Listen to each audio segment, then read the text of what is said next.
आप सभी का स्वागत है आपके अपने चैनल पर। तो अभी हाल ही में एमपी टेट के लिए आवेदन चालू किए जाने वाले हैं। जैसे कि आप देख रहे होंगे स्क्रीन पर कि 1 तारीख 10वां महीने यानी 1 अक्टूबर से आवेदन इसका स्टार्ट हो जाएगा एमपी टेट के लिए, यानी प्राथमिक शिक्षक जो हैं उनके लिए संयुक्त पात्रता परीक्षा। इसका ये नोटिफिकेशन है जो कि इसके मंडल के द्वारा जारी किया गया है। यहाँ पर आप देख रहे हैं कि इसका ऑनलाइन डेट स्टार्ट 1 तारीख है और लास्ट डेट 15 तारीख है। और यहाँ पर देखेंगे आपकी संशोधन करने की जो तिथि दी गई है वो क्या है, 1 तारीख 10वां महीना से स्टार्ट हो जाएगा और 20 तारीख तक आप संशोधन इसमें कर सकते हैं। संभावित परीक्षा की दिनांक व तिथि जो है वो रविवार को हो सकती है 10 नवंबर को। तो आप लोग तैयार हो जाइए। अब इसमें हम लोग देखेंगे पूरा आपका नोटिफिकेशन पूरा समझने का प्रयास करेंगे कि हमारा पेपर कब से है, किसके लिए क्या-क्या योग्यता है, सब कुछ इसमें देखेंगे। तो यहाँ पर सबसे पहले तो हम लोग देख लेते हैं कि इसकी शुल्क कितना होती है, परीक्षा की शुल्क। तो जो टीचर एलिजिबिलिटी टेस्ट है तो उसके लिए अनारक्षित अभ्यर्थी यानी जो मध्य प्रदेश के बाहर के हैं और मध्य प्रदेश में जो जनरल कैटेगरी में आते हैं, क्योंकि बाहर के हैं तो भी जनरल में आएंगे। तो यहाँ पर जनरल कैटेगरी के जो भी हैं उनका 500 रुपये, और उसके अतिरिक्त जितने हैं लेकिन वो सिर्फ मध्य प्रदेश के अगर मूल निवासी हैं तभी, अन्य स्टेट के जो हैं तो वो फिर अनारक्षित में ही आएंगे, वो आरक्षित में नहीं आने वाले हैं। तो मध्य प्रदेश के जो ये हैं तो इनके लिए कितना है, 250 रुपये फीस है। और इसके साथ 60 रुपये आपको कियोस्क का शुल्क पोर्टल एमपी ऑनलाइन का आपको देना पड़ेगा। और रजिस्टर्ड यूजर के माध्यम से लॉगिन कर फॉर्म भरने पर पोर्टल शुल्क 20 रुपये आपको देना पड़ेगा। तो ये चीज़ आप लोग ध्यान रखिएगा। इसके बाद चलते हैं ऑनलाइन परीक्षा पद्धति की समय सारणी यहाँ पर आपको दिखाया जा रहा है। परीक्षा के दिनांक एवं दिन 10 नवंबर रविवार से प्रारंभ होगी, प्रथम पाली में और द्वितीय पाली में, यानी 2 पालियों में होगी परीक्षा। अभ्यर्थियों के लिए रिपोर्टिंग का समय है 7 बजे से 8 बजे फर्स्ट पाली वालों का, और महत्वपूर्ण निर्देश पढ़ने का समय आपको 8:50 से 9 बजे तक मिलेगा, यानी 10 मिनट। इसके बाद उत्तर आप करेंगे, मतलब उसका 2.5 घंटे के लिए आपका पेपर होगा 9 से लेकर 11:30 बजे तक। सेकंड जो शिफ्ट होगा, सेकंड शिफ्ट में क्या है, दोपहर 12:30 बजे आपको रिपोर्टिंग करना है 12:30 से 1:30 बजे तक। और इसके बाद आपका क्या होता है, 2:20 से 2:30 तक आप महत्वपूर्ण निर्देश आपको पढ़ने के लिए मिलेगा, समय 10 मिनट के लिए। इसके बाद 2:30 से 5 बजे तक आपका सेकंड शिफ्ट वालों का पेपर होगा, ठीक है। अब इसके लिए कुछ टिप्पणी यहाँ पर दी गई है जो कि आपके एडमिट कार्ड में रहेगा, ठीक है। तो इससे पहले हम लोग थोड़ा सा इसको देखने का प्रयास करते हैं कि इसमें क्या क्या चीज़ है हमको टिप्पणी में। पहला चीज़ क्या है कि अभ्यर्थियों का आधार पंजीयन अनिवार्य है। यूआईडीएआई के द्वारा वेरीफाई होने पर ही ये आधार मान्य होगा आपका। बोर्ड द्वारा आयोजित परीक्षाओं में मूल फोटो युक्त पहचान पत्र लाना अनिवार्य होगा। मूल फोटो युक्त पहचान पत्र के रूप में अभ्यर्थी क्या क्या ले जा सकते हैं, पैन कार्ड, आधार कार्ड, ड्राइविंग लाइसेंस, पासपोर्ट में से कोई एक को आप चयन करके उपयोग कर सकते हैं। बहुत लोगों को तो इसका मालूम होगा, इसके बारे में पूरी जानकारी, लेकिन जो अभी इसका फर्स्ट टाइम एप्लीकेशन फॉर्म भरने वाले होंगे उनको शायद इसके बारे में जानकारी ना हो। तो आप लोग इसको बहुत ध्यान से समझिए और देखते जाइए कि इसमें हमको क्या क्या करना है। इसके बाद क्या है, अभ्यर्थी को नियम पुस्तिका में सुनिश्चित यानी विनिश्चित जो पहले से निश्चित है मूल परिचय पत्र के अतिरिक्त अपना क्या लेकर के जाना है, आधार कार्ड, चाहे ई आधार हो या फिर आधार कार्ड हो, या आधार कार्ड की छाया प्रति भी आप ले जा सकते हैं। आधार नंबर भी, आईडी की जानकारी लाना अनिवार्य है। जैसे क्या होता है कि कई लोग अपना आधार कार्ड अपडेट करा लेते हैं तो वहाँ पर वर्चुअल आईडी होती है, तो वर्चुअल आईडी उसमें आपका होना चाहिए। इसके बाद क्या है कि परीक्षा में प्रवेश के समय एवं परीक्षा के दौरान बहुस्तरीय बायोमेट्रिक सत्यापन अनिवार्य होगा, क्योंकि अगर जो एमपीईएसबी का अगर पेपर दिए होंगे उनको तो पता होगा कि वहाँ पर जब आप जाते हैं तो एक ही स्तर पर, जैसे अन्य में क्या होता है कि आप गए डायरेक्ट, आप एडमिट कार्ड दिखाए, आपका चेकिंग हुआ, फिर आप चले जाएं अंदर। लेकिन इसमें क्या होता है, आपका बहुस्तरीय बायोमेट्रिक सत्यापन होता है, आपको फिंगर लगवाया जाएगा, ठीक है ना। तो ये सब क्या होता है कि इसमें आपको मतलब परीक्षा देने से पहले यहाँ पर बायोमेट्रिक का सत्यापन करेगा। इसके बाद क्या है कि परीक्षार्थियों को परीक्षा में रिपोर्टिंग के समय तक परीक्षा केंद्र में प्रवेश की अनुमति होगी। इसके पश्चात विलंब से अगर कोई अभ्यर्थी आते हैं तो वो इसके लिए पात्र नहीं होंगे। तो आपको समय से पहुंचना है। परीक्षा कक्ष में आप कोई भी इलेक्ट्रॉनिक डिवाइस नहीं यूज कर सकते। इलेक्ट्रॉनिक डिवाइस में कौन कौन से आते हैं डिवाइस? मोबाइल फोन नहीं ले जा सकते, calculator, log table, digital watch, sunglass, नकल पर्चा, ये सब आपको पूर्णतः वर्जित है, तो इसको आपको नहीं लेकर के जाना है। इसके बाद क्या कि ऑनलाइन आवेदन पत्र क्रमांक के द्वारा ही ऑनलाइन परीक्षा हेतु अभ्यर्थी अपना प्रवेश पत्र प्राप्त कर सकेंगे। इसलिए जब आप ऑनलाइन आवेदन करें या फिर आप ऑनलाइन आवेदन कहीं से करवाएं तो उसमें आवेदन क्रमांक जरूर याद करें या फिर जरूर उसको फोटो वोटो खींच लें, चाहे उसको लिख लें कहीं भी, क्योंकि वही ऑनलाइन आवेदन क्रमांक के बेस से ही आप प्रवेश पत्र अपना निकलवा पाएंगे। अतः आवेदन पत्र क्रमांक आवश्यक रूप से संभाल कर रखें, इसकी जिम्मेदारी आवेदक की ही होगी। सभी अभ्यर्थियों का मध्य प्रदेश राज्य में रोजगार कार्यालय में जीवित पंजीयन होना अनिवार्य है। परीक्षा केंद्र पर आवेदक को काला, देखिए यहाँ से ध्यान रखिएगा, काला बाल पॉइंट पेन तथा परीक्षा हॉल में प्रवेश हेतु मंडल की वेबसाइट से डाउनलोड किया गया प्रवेश पत्र आपको साथ लेकर के जाना है। यानी आपको क्या क्या लेकर के जाना है? पहला चीज तो पेन ले लीजिएगा, ब्लैक पेन, बॉल पेन रहे। और सेकंड नंबर पर क्या है कि आपका एडमिट कार्ड। थर्ड नंबर पर आप क्या लेकर के जाएंगे? कोई भी एक पहचान पत्र जो जिसमें फोटो लगा हो। किसी भी परीक्षार्थी को परीक्षा प्रारंभ होने के पश्चात परीक्षा समाप्ति तक परीक्षा कक्ष छोड़ने की अनुमति नहीं होगी। आवेदन पत्र भरते समय उम्मीदवार को किसी भी प्रमाण पत्र का परीक्षा मंडल द्वारा नहीं किया जाता, अतः कंप्यूटर आधारित परीक्षा में उम्मीदवारों की पात्रता एलिजिबिलिटी पूर्णतः प्राविधिक प्रोविजनल होगी। अब इसके बाद यहाँ पर जानकारी थोड़ा सा दी गई है, उसके बारे में हम लोग देखते हैं एक एक करके कि क्या क्या हमको जो महंगाई भत्ता है, न्यूनतम वेतन 25,300 प्लस महंगाई भत्ता, भर्ती अधिनियम 2018 तथा सामान्य प्रशासन विभाग के परिपत्र क्रमांक दिया गया है। दिनांक इतने के अनुसार परीक्षा अवधि के वेतन आपका देय होगा। ये सब वेतन आपको इतना मिलेगा, ठीक है ना।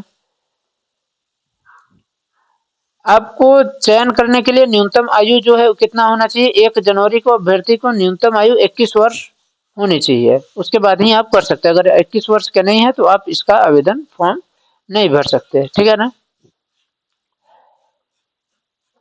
यहाँ पर आपको क्या है कि जो मध्य प्रदेश के मूल निवासी है उन्हीं को इसका लाभ मिलेगा। उसके अतिरिक्त अगर अदर स्टेट के स्टूडेंट हैं तो उनको इसका आरक्षण का लाभ नहीं मिलेगा, वो सामान्य कैटेगरी में आएंगे। इसके बाद क्या है कि आवेदक द्वारा अगर गलत जानकारी भर गई तो उसका आवेदन निरस्त किया जाएगा। अगर आप गलत जानकारी देते हैं तो फिर आपका आवेदन निरस्त किया जा सकता है।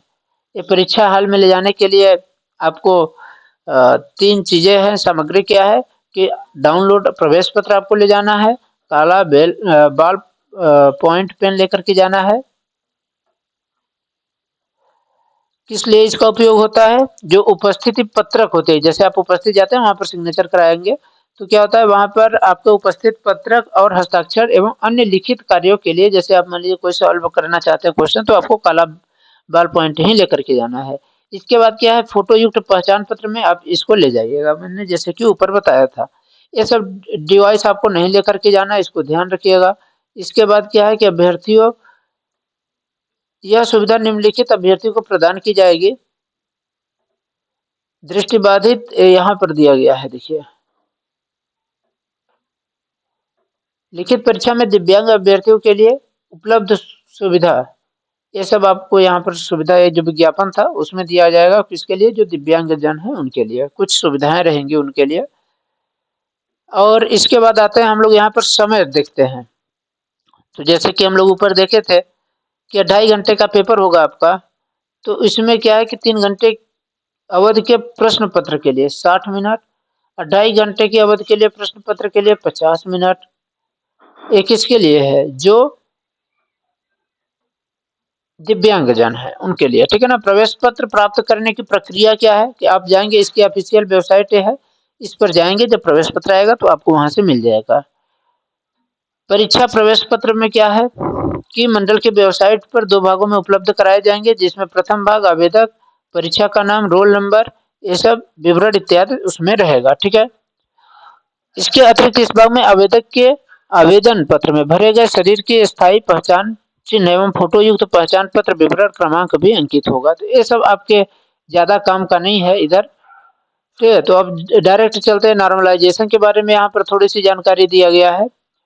और प्रश्न पत्र के संबंध में अभ्यावेदन अनुचित साधन क्या क्या आपको नहीं करना है। जैसे आप वहाँ चिल्लाएंगे उल्लाएंगे नहीं, कुछ नकल पर्चा ये सब आपको नहीं लेकर के जाना है, किसी को धमकाना वमकाना ये सब नहीं करना है आपको। ठीक है। और इसके बाद क्या है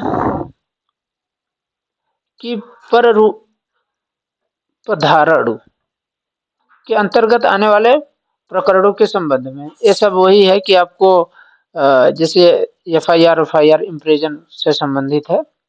इसके बाद परीक्षा परिणाम का प्रकटन, इसके लिए क्या है कि प्रकाशन कहाँ पर किया जाएगा, इसकी ऑफिशियल वेबसाइट पर ही। परीक्षा परिणाम के बारे में थोड़ी जानकारी यहाँ पर दी गई है। इसको देख करके हम लोग आगे चलते हैं कि ऑनलाइन आवेदन भरते समय पर कुछ चीजें आप लोगों को जरूर ध्यान रखना पड़ेगा। क्या है कि ऑनलाइन आवेदन पत्र के साथ संलग्न किए जाने वाले दस्तावेजों का विवरण है। यहाँ पर क्या क्या आपको दस्तावेज चाहिए, क्योंकि आप ऑनलाइन आवेदन फॉर्म भरने जाएंगे उससे पहले तो कुछ आपके पास दस्तावेज होने चाहिए। तो क्या क्या रहेंगे, और अगर ये नहीं है आपके पास तो फिर आपका आवेदन स्वीकार नहीं किया जाएगा। कौन कौन से दस्तावेज हैं इसको हम लोग देख लेते हैं। ऑनलाइन आवेदन पत्र के साथ अभ्यर्थी का कलर फोटो आपका होना चाहिए, हस्ताक्षर, स्वयं लिखित हस्तलिपि को प्रारूप एक के अनुसार स्कैन करके संलग्न करना होगा। इसके बारे में मैं अभी लास्ट में दिखाऊंगा कैसा आपका कलर फोटो रहे और हस्ताक्षर रहे और हस्तलिपि रहे। ऑनलाइन आवेदन पत्र में आवेदक को जन्म तिथि प्रमाण पत्र यानी 10वीं या 12वीं की अंक सूची आप लगा सकते हैं। अगर आपका जाति प्रमाण पत्र लागू है तो उसको लगाइए, दिव्यांग प्रमाण पत्र है तो उसको लगाइए, ईडब्ल्यूएस है उसको लगाइए, प्रमाण पत्र कोई भी है तो उसको आपको अपलोड करना पड़ेगा। अंक सूची इन सबको मूलतः स्कैन कर आपको जो स्कैन करना है, जो मूल प्रति है, यानी कि आप 2 कॉपी का स्कैन कर दें तो आपको क्या करना है कि मूल जो है उसका स्कैन करके फिर आपको अपलोड करना होगा। अब ऑनलाइन आवेदन पत्र के साथ फोटो एवं हस्ताक्षर संलग्न करने से संबंधित निर्देश है। क्योंकि अगर जैसे आप फोटो या फिर हस्ताक्षर अगर गलत तरीके से अपलोड करेंगे तो रिजेक्ट कर दिया जाएगा वहां से।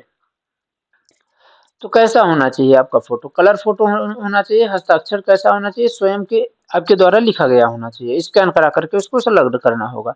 फोटो के बैकग्राउंड अब बात होती है कैसी होनी चाहिए, सफेद होनी चाहिए। और फोटोग्राफ अच्छी गुणवत्ता वाली हो, या नहीं कि पता चले कि मतलब झिलमिल झिलमिल दिखाई दे रहा हो। इसके बाद क्या है कि फोटोग्राफ माने नहीं होगा कैसे, पोलराइड। पोलराइड मतलब वही है ना कि मतलब एक से अधिक उसमें ना दिखाई दे आपका। और क्या है, व्यक्ति फोटोग्राफ खींचते समय खींचा हुआ सामने से खींचा हुआ होना चाहिए, यानी कि आप सेल्फी ले रहे हैं उसमें दोनों कान आपका स्पष्ट दिखाई दे। क्योंकि सेल्फी लेता है तो जरूरी नहीं कि दोनों कान स्पष्ट दिखाई दे, इसलिए आपको क्या करना है, दोनों कान स्पष्ट आपका दिखाई देना चाहिए। उपरोक्त मापदंड में फोटोग्राफ संलग्न नहीं किए जाने पर आवेदन निरस्त कर दिया जाएगा। इसके बाद फोटोग्राफ आवेदन करते समय 3 माह से अधिक पुराना आपका नहीं होना चाहिए। ठीक है ना।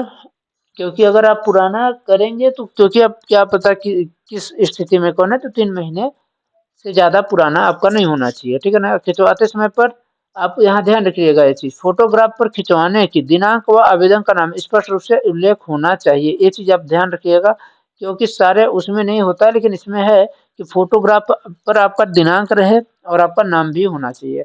यथासंभव जैसा फोटो आप दाढ़ी कोशिश से करेंगे कि अगर आप फोटो में दाढ़ी दे रहे हैं या क्लीन शेव करके जा रहे हैं तो परीक्षा हाल में उसी स्थिति में आप रिपोर्टिंग दर्ज कराएंगे। मान लीजिए कोई एक पर्सन है, ठीक है, ये अब दाढ़ी ऐसे रखा हुआ है, ऐसे तो ये तो ऐसा दिख रहा है। अब परीक्षा हाल में ये ऐसे पहुंच जाएगा तो कौन क्या इसको कोई पहचान पाए, भाई इसका दाढ़ी नहीं है तो ये तो समझ में आएगा नहीं। तो आपको क्या करना है, जिस स्थिति में आप फोटो खिंचा करके जाएंगे, फोटो जो अपना अपलोड करेंगे उसी स्थिति में आप कोशिश करिए कि आप परीक्षा हाल में भी जाइए। चश्मा का यूज आपको नहीं करना है। अगर यदि पढ़ने के लिए चश्मा का उपयोग लाया जाता है तो चश्मा लगाकर फोटोग्राफ खिंचाया जाना होगा। काले चश्मे के साथ खिंचा हुआ फोटोग्राफ मान्य नहीं होगा। ठीक है।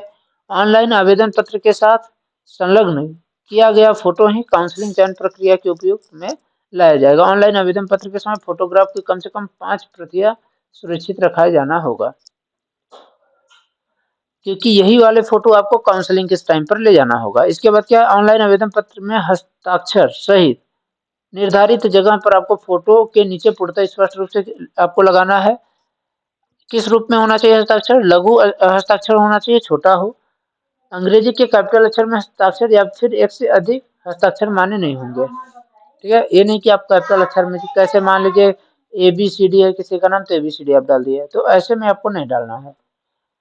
इसके बाद क्या है, मिसिंग अथवा स्पष्ट फोटोग्राफ हस्तलिखित डेटा होने पर आवेदन पत्र अमान्य कर दिया जाएगा। ऑनलाइन आवेदन पत्र के साथ दिए गए हस्ताक्षर के समान ही हस्ताक्षर परीक्षा हॉल में आपको करना होगा। यानी कि आप पता चले यहाँ कुछ दूसरा सिग्नेचर कर दिया और वहां जाकर आपको आप दूसरा सिग्नेचर कर रहे हैं। इसका आप ऑनलाइन आवेदन कैसे भर सकते हैं घर बैठे, इसके बारे में थोड़ा सा देख लेते हैं। इस पहली बात तो इसके आपको ऑफिशियल वेबसाइट पर जाना होगा। पोर्टल पर उपलब्ध किए गए आवेदन प्रारूप को आपको पढ़ना है, जो कि मैं आपको बता रहा हूँ। इसी को अगर आप चाहें तो पढ़ भी सकते हैं। इसके बाद क्या है कि आप दो तीन माध्यम से कर सकते हैं। एक कियोस्क के पास जा करके सारा डॉक्यूमेंट ले जाइए, और एक चाहे तो अपने से। आवेदन पत्र भरने के उपरांत आवेदक फॉर्म में भरी गई समस्त जानकारी को भली बात आपको पढ़ना है और उसी के हिसाब से आपको भरना है। इसके बाद क्या, भुगतान प्रक्रिया में कियोस्क धारक द्वारा कंप्यूटराइज्ड आवेदन रसीद को उपलब्ध कराया जाएगा, जिसमें आवेदक की ऑनलाइन आवेदन पत्र भरी गई समस्त जानकारी के साथ उसमें रहेगा। तो ये सब एक सामान्य जानकारी हो गई। आवेदन पत्र भरने से निर्देश क्या दिया गया है, आवेदन पत्र जमा करने की अंतिम तिथि रात 12 बजे से पहले तक ऑनलाइन पत्र भरे जाएंगे। आवेदन के द्वारा भरे जाने में राज्य जिले का विवरण मेनू के माध्यम से प्राप्त होगा, जिसमें भविष्य में आवश्यकता अनुसार राज्य एवं जिले का आवश्यक जानकारी प्राप्त की जा सके। इसके बाद क्या दिया गया कि आवेदक को आवेदन पत्र में शरीर में स्थायी चिन्ह तथा परीक्षा के समय प्रस्तुत किए जाने वाले फोटो पहचान पत्र का विवरण क्रमांक अनिवार्य रूप से विवरण होना चाहिए, मतलब अंकित होना चाहिए। इनके अभाव में आवेदन पत्र को स्वीकार नहीं किया जाएगा। और ये चीजें पूरी ऊपर जो मैं बताया था वही है।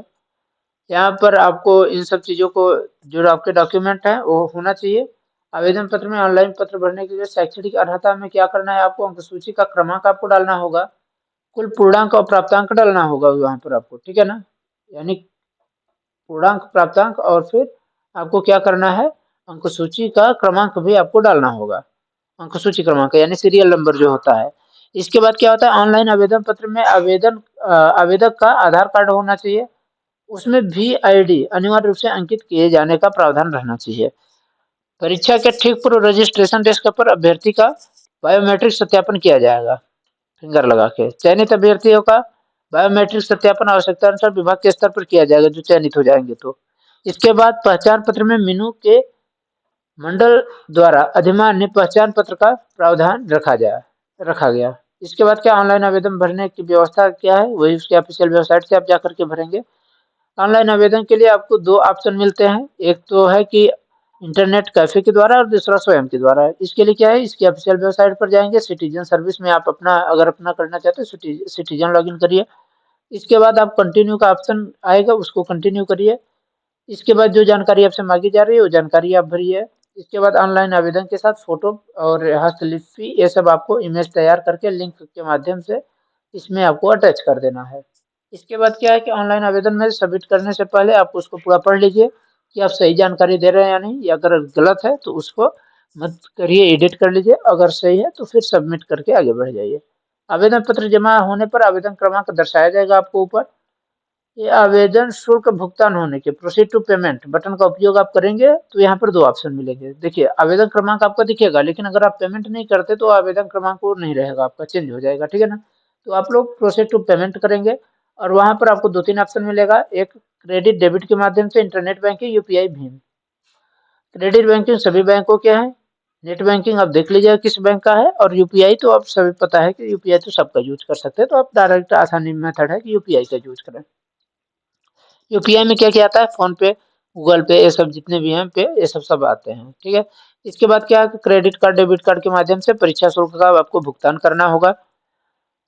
इसके लिए क्या करना होगा कि आवेदन पत्र के उपरांत शुल्क का भुगतान किसी भी बैंक के क्रेडिट के माध्यम से किया जा सकता है। क्रेडिट कार्ड विकल्प का चयन करने पर निर्धारित बैंक का भुगतान हेतु पेमेंट गेटवे उपलब्ध होगा, जिसमें क्रेडिट कार्ड का विवरण आपको पूरा भरना होगा। और इसमें क्या है कि पोर्टल शुल्क के सफलतापूर्वक भुगतान होने पर ट्रांजैक्शन संबंधी जानकारी की कंप्यूटराइज रसीद उपलब्ध होगी। इसको संभाल करके आपको रखना है। क्या होता है कि कभी-कभी आपको लास्ट में दिखाना पड़ता है। और इसी तरीके से आपका यूपीआई हर चीज़ का दिया गया है। संशोधन की कुछ प्रक्रिया है, मान लीजिए आप गड़बड़ कर दिए एक बार भर के, उसके बाद आप संशोधन कैसे करेंगे? तो ऑनलाइन आवेदन के द्वारा संशोधन करने की प्रक्रिया ये निम्नलिखित बिंदुओं के आधार पर होगी कि आपको कियोस्क के माध्यम से अपने घर बैठे आप स्वयं ही इसको कर सकते हैं, जो निर्धारित समय है उसके अंदर। ये सुविधा केवल ऑनलाइन आवेदन में भरी गई जानकारी के लिए ही रहेगा। शुल्क भुगतान कर चुके होंगे जो स्टूडेंट, उन्हीं के लिए। संशोधन हेतु जो तिथि है, उसमें एक से अधिक बार आवेदन पत्र में संशोधन किया जा सकेगा, जिसके लिए प्रत्येक बार आवेदक जो है उनको शुल्क का भुगतान करना होगा। इसके बाद क्या, उपरोक्त प्रक्रिया में किसी भी आवेदक द्वारा यदि किसी श्रेणी के स्थान पर, श्रेणी अनारक्षित के स्थान पर ये सब आप डाल दिए हैं, तो उसके द्वारा भुगतान की गई परीक्षा शुल्क की राशि में शुल्क की राशि वापस नहीं की जाएगी।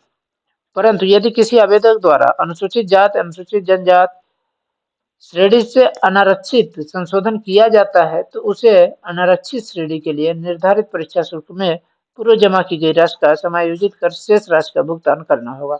जैसे मान लीजिए गलती से कोई डाल दिया कि भाई मैं शेड्यूल ट्राइब में हूँ, ठीक है, और फिर अब उसको पता है नहीं कि शेड्यूल ट्राइब में है किस में है। कई बार होता है ना कि हमको जानकारी नहीं होती है, या फिर गलती से ही मान लीजिए शेड्यूल ट्राइब हो गया, आप देखें तो आपका गलत आया है वहां पर, तो आप जब उसको सुधार करने जाएंगे, उसको आप जनरल के हैं अगर कैंडिडेट, तो अगर आप जनरल में करते हैं तो क्या होगा आपका, जब आप वहाँ जनरल में करने जाएंगे तो आपकी जो फीस है तो क्योंकि और ज्यादा लगती, तो उसको क्या करना है आपको कि और उसको पेमेंट करना होगा। लेकिन अगर मान लीजिए आप जनरल में भरे थे और आप आते हैं ईडब्ल्यूएस या किसी में, तो आप वहां से संशोधन कर सकते हैं, और जो संशोधन के लिए जो अमाउंट है वो आपको रिफंड नहीं होगा, क्योंकि आप जनरल में किए थे, वो आपकी गलती थी, ठीक है ना। तो ये सब जानकारी आपको रहेगी यहाँ पर। इसके बाद क्या है कि यहाँ पर संशोधन करने के लिए निर्धारित अवधि में आवेदक स्वयं ऑनलाइन आवेदन पत्र क्रमांक आपको डालना है, ट्रांजैक्शन आईडी क्रमांक नंबर डालिए व जन्म तिथि का उपयोग करके ऑनलाइन आवेदन पत्र में आवश्यक संशोधन आप कर सकते हैं। किसी भी संशोधन के लिए आवेदक स्वयं ही जिम्मेदार होगा, दूसरा कोई नहीं। ऑनलाइन आवेदन पत्र, ट्रांजैक्शन आईडी नंबर, बोर्ड आवेदन पत्र क्रमांक, मोबाइल नंबर, ईमेल आईडी में संशोधन नहीं करेंगे आप। जैसे ट्रांजैक्शन आईडी नहीं संशोधन कर सकते, बोर्ड आवेदन क्रमांक नहीं कर सकते, मोबाइल नंबर आप चेंज नहीं कर सकते, ईमेल आईडी आप संशोधन नहीं कर सकते। संशोधन के लिए निर्धारित समय अवधि के पश्चात किसी भी प्रकार का संशोधन मान्य नहीं होगा। अभ्यर्थी के किसी भी प्रकार के आवेदन पर मंडल के द्वारा विचार नहीं किया जाएगा तथा अभ्यर्थी के पत्र को नस्तीबद्ध करते हुए मंडल के द्वारा प्रति उत्तर देय नहीं होगा। तो ये जानकारी है आपका, ठीक है ना। यानी इस तरीके से आप अपना आवेदन संशोधन कर सकते हैं। पेपर के बारे में मैंने ऊपर बता ही दिया कि कैसा क्या है। अब आगे हम लोग देख लेते हैं परीक्षा का शहर कौन कौन सा है। तो बालाघाट है, भोपाल है, ग्वालियर है, इंदौर है, जबलपुर, खंडवा, नीमच, रतलाम, रीवा, सागर, सतना, सीधी और उज्जैन। ये हमारे 13 जगह पर इसके पेपर आयोजित कराए जाएंगे। ये निर्देश दिए गए हैं, वही निर्देश है जो पहले थे। अब देख लेते हैं कि इसके लिए पाठ्यक्रम क्या है। पाठ्यक्रम जो है इसका सिलेबस, तो पात्रता परीक्षा है तो 150 अंकों का एक प्रश्न पत्र होता है, जो परीक्षा की अवधि 2.5 घंटे रहती है। उसमें प्रत्येक प्रश्न क्या है, 1 अंक का होगा। ऋणात्मक मूल्यांकन इसमें नहीं होता, निगेटिव मार्किंग नहीं है, ये चीज ध्यान रखिए। प्रश्न किस टाइप के होंगे, बहुविकल्पी यानी एमसीक्यू टाइप के होंगे। 4 विकल्प रहेंगे, आपको एक विकल्प उसमें से सही रहेगा, आपको सेलेक्ट करना होगा। परीक्षा की संरचना एवं विषय वस्तु अगर आप देखते हैं तो क्या है विषय वस्तु में, बाल विकास एवं शिक्षा शास्त्र, भाषा 1, भाषा 2, गणित और पर्यावरण। बाल विकास एवं शिक्षा शास्त्र में 30 नंबर के 30 प्रश्न, भाषा फर्स्ट में 30 नंबर के 30 प्रश्न, भाषा सेकंड में 30 नंबर के 30 प्रश्न, गणित में 30 में 30, और पर्यावरण में 30 अंक में 30 क्वेश्चन, यानी 50 क्वेश्चन रहेंगे 50 नंबर के। क्वेश्चन का प्रकार किस स्तर का किस लेवल का आपका क्वेश्चन होगा? बाल विकास एवं शिक्षा शास्त्र में कक्षा 6 से 11 वर्ष के आयु के लिए शिक्षण एवं सीखने के शैक्षिक मनोवृत्ति पर आधारित क्वेश्चन होंगे, जो कि विशिष्टताओं की समझ, आवश्यकता, विभिन्न प्रकार के शिक्षार्थियों का मनोविज्ञान, शिक्षार्थी के साथ संवाद और सिखाने हेतु अच्छे फैसिलिटेटर की विशेषता एवं गुणों पर आधारित होगा। भाषा एक में क्या है कि प्रश्न आवेदन पत्र में चुनी गई भाषा के माध्यम से प्रवाहिता प्रोफिशिएंसी पर आधारित होंगे। भाषा सेकंड जो दिया गया है, भाषा एक में जैसे आप हिंदी सेलेक्ट कर लिए, तो उसके अतिरिक्त भाषा सेकंड में आपको दूसरे सेलेक्ट करने होंगे। आवेदक के द्वारा हिंदी, अंग्रेजी, संस्कृत, उर्दू में से कोई भी भाषा चुन सकेंगे। आवेदन पत्र में चुनी गई भाषा एक ही हल कर सकेंगे। भाषा सेकंड में प्रश्न भाषा के तत्व, संप्रेषण एवं समझने की क्षमता पर आधारित होंगे। गणित एवं पर्यावरण अध्ययन के प्रश्न विषय की अवधारणा, समस्या समाधान एवं पेडागोजी की समझ पर आधारित होंगे। प्रश्न पत्र के प्रश्न मध्य प्रदेश राज्य के कक्षा 1 से 5 के प्रचलित पाठ्यपुस्तक के टॉपिक पर आधारित होंगे, लेकिन इनका कठिनाई स्तर संबद्धता हाई स्कूल के स्तर का होगा। इन सब का विवरण आपको यहाँ पर नीचे विस्तृत रूप में दिया गया है। अब देख लेते हैं कि किसका कितना है, यानी बाल विकास एवं शिक्षा शास्त्र। बाल विकास में क्या क्या टॉपिक है? बाल विकास की अवधारणा एवं इसका अधिगम से संबंध, बाल विकास को प्रभावित करने वाले कारक, बाल विकास के सिद्धांत, बालकों का मानसिक स्वास्थ्य एवं व्यवहार संबंधी समस्या, वंशानुक्रम एवं वातावरण का प्रभाव, समाजीकरण प्रक्रिया, सामाजिक जगत एवं बच्चे, शिक्षक, अभिभावक, साथी कैसे होने चाहिए, पियाजे, पावलोव, कोहलर, थार्नडाइक, रचना एवं आलोचक के स्वरूप, बाल केंद्रित एवं प्रगतिशील शिक्षा की अवधारणा, बुद्धि की रचना का आलोचनात्मक स्वरूप एवं उसका मापन, बहुआयामी बुद्धि, व्यक्तित्व और उसका मापन, भाषा और विचार, सामाजिक निर्माण के रूप में जेंडर की भूमिका, लिंग भेद, शैक्षिक प्रथाएं, अधिगम कर्ताओं में व्यक्तिगत भिन्नताएं, भाषा, जाति, लिंग, संप्रदाय, विषमताओं पर आधारित विभिन्नताओं की समझ। इसके बाद क्या है? अधिगम के लिए आंकलन और अधिगम का आकलन में अंतर, शाला आधारित आंकलन, ये सब दिया गया है। ठीक है। इसके बाद क्या है कि समावेशित शिक्षा की अवधारणा एवं विशेष आवश्यकता वाले बच्चों की समझ। ये 5 नंबर के यहाँ से प्रश्न पूछेंगे, इसको आप देख लीजिए आराम से कौन कौन सा क्या चीज दिया गया है। 1 2 3 4 5 टॉपिक है, यहाँ से 5 प्रश्न बनेंगे। यहाँ से 10 प्रश्न बनेंगे किससे? अधिगम और शिक्षा शास्त्र से। ये आपका सिलेबस है, इसको आप लोग आराम से इसको पॉज करके देख लीजिए। फिर आगे देखते हैं हिंदी भाषा। हिंदी भाषा में क्या है? हिंदी भाषा में 30 प्रश्न आएंगे भाषाई समझ एवं अवबोध के लिए। यहाँ से प्रश्न 15 प्रश्न बनेंगे और भाषाई विकास हेतु निर्धारित शिक्षा शास्त्र, यहाँ से भी 15 प्रश्न बनेंगे। ठीक है। इसके बाद इंग्लिश के लिए अगर आप करते हैं तो इंग्लिश में क्या है? इंग्लिश लैंग्वेज है, 30 प्रश्न है। 30 प्रश्न में क्या है? कंप्रीहेंशन से 30 प्रश्न रहेंगे और इसके बाद क्या है? लैंग्वेज डेवलपमेंट से 15 प्रश्न रहेंगे। सॉरी, 15 यहाँ पर दोनों का है। ठीक है। इसके बाद संस्कृत से है, भाषाई समझ एवं अवबोध से संबंधित है, 15 प्रश्न। भाषाई विकास हेतु निर्धारित शिक्षा शास्त्र से 15 प्रश्न। इसके बाद उर्दू भाषा से 30 प्रश्न आपको आएंगे, यानी यहाँ पर क्या है? ये दो चीज देखिए, यहाँ से 15 सवाल बनेंगे, यहाँ से भी 15 सवाल बनेंगे। इसके बाद गणित, मैथमेटिक्स में देखेंगे आप तो यहाँ से 30 प्रश्न आपके आएंगे। विषय वस्तु में देखेंगे आप तो यहाँ पर 15 प्रश्न कहाँ कहाँ से बन रहे हैं? संख्या पद्धति से बन रहा है, जोड़ना, घटाना, गुणा, भाग, भिन्न से सामान्य प्रयोग की जाने वाली बड़ी संख्या तथा छोटी संख्याओं में बड़ी संख्या को बदलना, ज्ञात इकाई में ठोस वस्तु का अध्ययन ज्ञात करना, पैरामीटर ज्यामिति पैटर्न त्रिभुज ज्यामिति वृत्त से सरल ज्यामिति से बनेगा, 2D आकृतियों का पहचानना से बनेगा, दैनिक जीवन में आंकड़े का एकत्र करना बनेगा, घड़ी के समय से संबंधित बनेगा, एएम पीएम से 24 घंटे में घड़ी 12 घंटे से संबंधित बनेगा, दैनिक जीवन की घटनाओं से संबंधित अंतराल की गणना, गुणा तथा भाग के पैटर्न को पहचानना, समदंड दंड आलेख के माध्यम से निष्कर्ष निकालना, ये सब बनेगा। इसके बाद आता है आपका बी नंबर पर, इसमें 15 प्रश्न यहाँ से भी बनेंगे। ये तर्क शक्ति विकास करना, गणित का स्थान, इन सब से है, तो ये आपको देख लीजिए। इसके बाद पर्यावरण से 30 प्रश्न बनेंगे। पर्यावरण में 30 प्रश्न कहाँ कहाँ से है? पहला हमारा दिया है हमारा परिवार एवं हमारे मित्र। हमारे परिवार एवं हमारे मित्र में क्या है? परिवार और समाज से सहसंबंध, परिवार के बड़े बूढ़े बीमार किशोर विशिष्ट आवश्यकता वाले बच्चों की देखभाल और उनके प्रति हमारी संवेदना, इनसे संबंधित है। हमारे पशु पक्षी, हमारे पेड़ पौधे, हमारे प्राकृतिक संसाधन। इसके बाद खेल एवं कार्य से खेल, व्यायाम, योगासन, पारिवारिक, विद्यालय, विभिन्न काम धंधे, उद्योग एवं व्यवसाय। आवास से क्या बनेगा?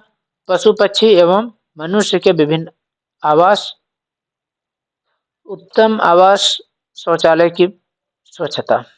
इसके बाद क्या है? हमारा भोजन एवं आदतें, पानी एवं हवा प्रदूषण से संक्रमण, प्राकृतिक वस्तु एवं और उपज, मानव निर्मित साधन एवं उनके क्रियाकलापों का प्रभाव, अंतरिक्ष विज्ञान।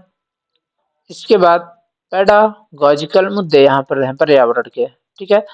तो इसी के साथ ये हमारा सिलेबस समाप्त होगा यहाँ पर। इसके बाद देखिए, मैंने जैसे वहां पर बोला था आपका फोटो कैसे है, देखिए फोटो का ये रूप होना चाहिए, यहाँ सिग्नेचर आपका होना चाहिए, ठीक है।